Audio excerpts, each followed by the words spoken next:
آقا علیہ السلام نے فرمایا جس شخص نے ایک درخت اگایا بویا ایک درخت اس نیت سے کہ لوگ اس کے سائے میں آ کے بیٹھیں گے اور اس کا پھل کھائیں گے، یہ اللہ کے حضور عبادت بھی ہے، صدقہ اور خیرات بھی.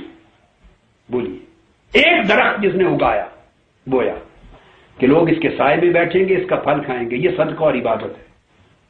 کبھی ایسی عبادتوں کی طرف توجہ کی؟ اس سے ایک سوسائٹی میں ہیلتھ کا رجحان پیدا ہوتا ہے. یہ خوشگوار صحت مند سرگرمیاں ہیں. میں تحریک منہاج القرآن سے وابستہ تمام لوگوں کو آج حکم کرتا ہوں،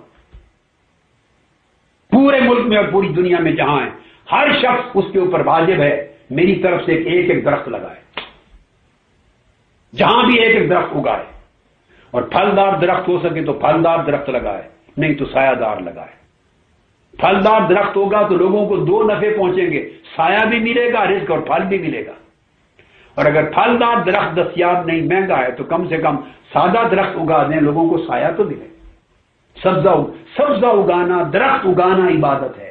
یہ اللہ نے عبادت کے آسان راستے بتائے. درخت اگاؤ، باغ لگاؤ، ہر شخص اپنا درخت لگائے، اس کی بیوی اپنا ایک درخت اگائے، اور 2-4 بچے ہیں تو وہ بھی 2-4 بچوں کے بیاہ پر بھی ایک ایک درخت لگا لیں، یا بچے بڑے ہیں وہ لگا لیں. درختوں کے لگنے سے اتنی ہریالی ہوگی، اتنا سایہ ہوگا کہ سوسائٹی کو انوائرمنٹل ہیلتھ ملے گی.